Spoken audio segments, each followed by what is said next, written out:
नमस्कार दोस्तों, स्वागत है आपके अपने YouTube चैनल फिजिक्स स्टडी पर। दोस्तों आज 1 अक्टूबर 2020 है और 1 अक्टूबर 2020 के करंट अफेयर के इंपॉर्टेंट क्वेश्चन हम इस वीडियो में डिस्कस करेंगे।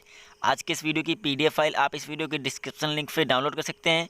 PDF आपको हमारे टेलीग्राम चैनल पर मिल जाएगी और टेलीग्राम चैनल पर आपको हमारी आज तक की सभी PDF मिल जाएगी, तो टेलीग्राम चैनल जरूर ज्वाइन करें। डिस्क्रिप्शन में लिंक है, वहाँ पर ज्वाइन करें। चलिए वीडियो को स्टार्ट करते हैं। पहला क्वेश्चन है, हाल ही में अंतर्राष्ट्रीय अनुवाद दिवस कब मनाया गया है? तो अभी 30 सितंबर को अंतर्राष्ट्रीय अनुवाद दिवस मनाया गया है। तो इस क्वेश्चन का सी ऑप्शन सही है। यह दिन संवाद, समझ और सहयोग की सुविधा प्रदान करने वाले तथा विकास और विश्व शांति और सुरक्षा को मजबूत करने में योगदान देने वाले भाषा अनुवाद पेशेवरों के काम का जश्न मनाने का प्रतीक है। और यह दिन बाइबल के अनुवादक सेंट जेरोम की फीस्ट का भी प्रतीक है, जिसे अनुवादकों का संरक्षक संत यानी पैट्रन सेंट ऑफ ट्रांसलेशनर्स माना जाता है। बात करें इंटरनेशनल ट्रांसलेशन डे 2020 के थीम की, तो इस वर्ष की थीम है finding the words for a world in crisis, यानी अंतर्राष्ट्रीय अनुवाद दिवस 2020 के थीम की अगर हम बात करें हिंदी में, तो हिंदी में होगी संकट में दुनिया के लिए शब्दों की तलाश करना। इंटरनेशनल ट्रांसलेशन डे को पहली बार 1991 में मनाया गया था। इंटरनेशनल फेडरेशन ऑफ ट्रांसलेशनर्स यानी FIT की स्थापना हुई थी 1953 में। और इंटरनेशनल फेडरेशन ऑफ ट्रांसलेशनर्स के प्रेसिडेंट हैं केविन क्वर्क, और international federation of translators secretary के जनरल हैं रियल पैकेट। अगला क्वेश्चन है, हाल ही में किसने ए बकेट ऑफ फ्लावर्स नामक पुस्तक का विमोचन किया है? तो अभी राजनाथ सिंह ने ए बकेट ऑफ फ्लावर्स नामक पुस्तक का विमोचन किया है। तो इस क्वेश्चन का ए ऑप्शन सही है।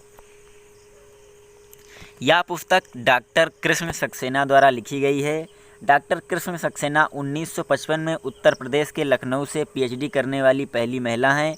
इस पुस्तक को इस प्रकार लिखा गया है कि पाठक खुद की यात्रा को देखें और उससे अपने स्वयं के व्यक्तिगत एहसास को प्रेरित हो सकें। अगला क्वेश्चन है, हाल ही में FTII गवर्निंग काउंसिलिंग के नए चेयरमैन कौन बने हैं?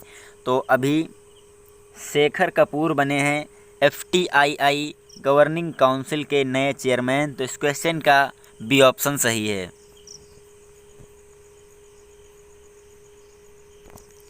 सूचना और प्रसारण मंत्रालय ने घोषणा की है कि फिल्म निर्माता शेखर कपूर को film and television institute of India यानी FTII सोसाइटी के नए अध्यक्ष और FTII गवर्निंग काउंसिलिंग के चेयरमैन के रूप में नियुक्त किया गया है। उनका कार्यकाल 3 मार्च 2023 तक रहेगा। इस पद पर वह टेलीविज़न निर्माता यानी टेलीविज़न प्रोड्यूसर BP सिंह का स्थान लेंगे। सिंह का कार्यकाल मार्च 2020 में समाप्त हो गया था, लेकिन उन्हें कोरोना वायरस फैल जाने के कारण विस्तार दिया गया था। शेखर कपूर को उनकी फिल्मों जैसे मासूम, मिस्टर इंडिया, एलिजाबेथ और बैंडिट क्वीन जैसी फिल्मों के लिए जाना जाता है। और film and television institute of India की स्थापना हुई थी, सरकार ने की थी 1960 में, और ये स्थापना पुणे के तत्कालीन प्रभात स्टूडियो के परिसर में की गई थी। अगला क्वेश्चन है, हाल ही में किसने पाटा ग्रैंड अवार्ड 2020 जीता है? तो अभी केरल टूरिज्म ने पाटा ग्रैंड अवार्ड 2020 जीता है। तो इस क्वेश्चन का डी ऑप्शन सही है।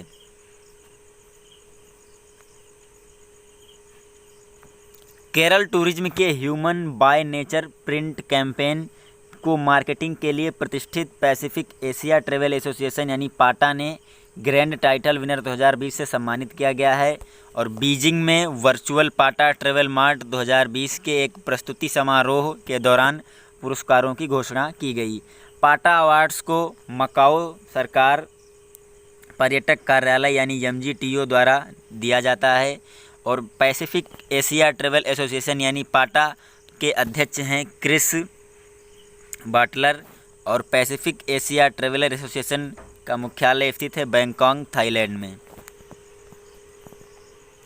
अगला क्वेश्चन है, हाल ही में नाबार्ड ने कहाँ स्वच्छता साक्षरता अभियान शुरू करने की घोषणा की है?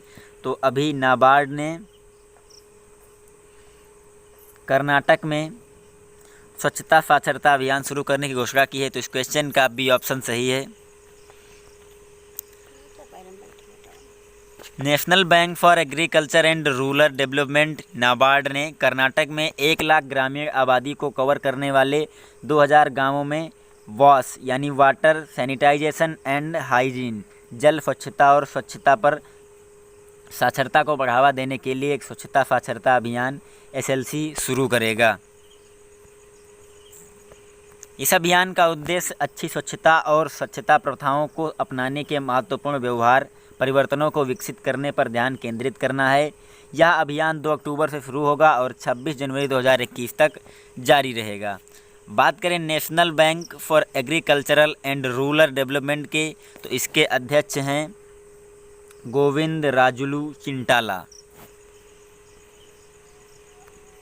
अगला क्वेश्चन है, हाल ही में UNDP ने किसे स्पेशल ह्यूमैनिटेरियन एक्शन अवार्ड से सम्मानित किया है? तो अभी UNDP ने सोनू सूद को स्पेशल ह्यूमैनिटेरियन एक्शन अवार्ड से सम्मानित किया है। तो इस क्वेश्चन का D ऑप्शन सही है।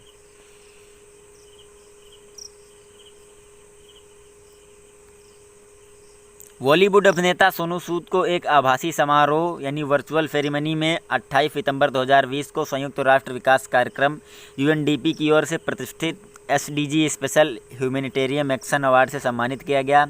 उन्हें निस्वार्थ भाव से मदद करने और लाखों प्रवासियों को भेजने, विदेशों में भूगोल भर में फंसे छात्रों को उनके घरों में वापस भेजने के लिए यह पुरस्कार दिया गया है।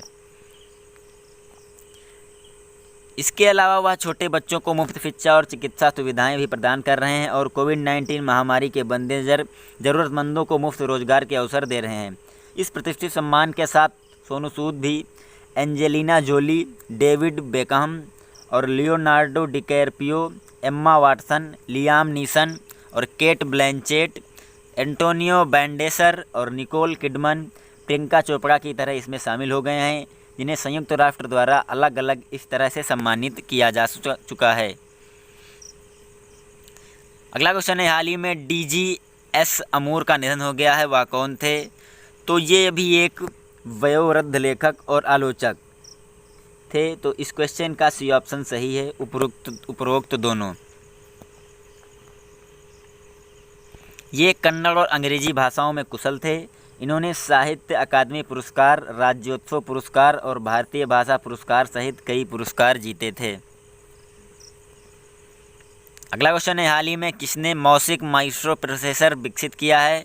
तो अभी IIT मद्रास ने मौसिक माइक्रो प्रोसेसर विकसित किया। तो इस क्वेश्चन का A ऑप्शन सही है। यह माइक्रो प्रोसेसर भारतीय प्रौद्योगिकी संस्थान यानी Indian institute of technology Madras ने इंटरनेट ऑफ थिंग्स IoT उपकरणों के लिए विकसित किया है। इलेक्ट्रॉनिक्स और सूचना प्रौद्योगिकी मंत्रालय ने IIT मद्रास के मौसिक प्रोजेक्ट को वित्त पोषित किया है। अगला क्वेश्चन है, हाल ही में ADB ने राजस्थान के शहरों के लिए कितने मिलियन डॉलर के ऋण को मंजूरी दी है? तो अभी ADB ने राजस्थान के शहरों के लिए 300 मिलियन अमेरिकी डॉलर के ऋण को मंजूरी दी है। तो इस क्वेश्चन का C ऑप्शन सही है। एशियाई विकास बैंक यानी ADB ने यह ऋण राजस्थान के माध्यमिक शहरों में समावेशी जल आपूर्ति, स्वच्छता, बुनियादी ढांचे और सेवाओं को वित्त पोषित करने के लिए दिया है। बात करें राजस्थान की, तो राजस्थान के मुख्यमंत्री हैं अशोक गहलोत और राजस्थान के राज्यपाल हैं कलराज मिश्र। राजस्थान की राजधानी है जयपुर। लास्ट क्वेश्चन है, हाल ही में सुप्रसिद्ध गीतकार अभिलाष का निधन हो गया है, उनका असली नाम क्या था? तो इनका असली नाम था ओम प्रकाश। गीतकार अभिलाष का असली नाम ओम प्रकाश था। इस क्वेश्चन का A ऑप्शन सही है। उन्हें 1986 की फिल्म अंकुश के गीत इतनी शक्ति हमें देना दाता के लिए जाना जाता है और उनके गीत इतनी शक्ति हमें देना दाता का 8 भाषाओं में अनुवाद किया गया है और आज भी स्कूलों और अन्य संस्थाओं में प्रार्थना गीत के रूप में गाया जाता है। उनके 5 दशकों के कैरियर में अभिलाष ने रफ्तार यानी 1975 में आई थी ये फिल्म और आवारा लड़की जैसी फिल्मों के लिए गीत लिखे और उषा खन्ना और बप्पी लाहिड़ी जैसे संगीतकारों के साथ काम किया। उन्होंने सावन को आने दो, जीते हैं शान से और हलचल जैसी फिल्मों के लिए भी गीत लिखे हैं। तो ये वीडियो यहीं पे ख़त्म होती है। अगर आपको वीडियो पसंद आई हो तो लाइक और शेयर करो।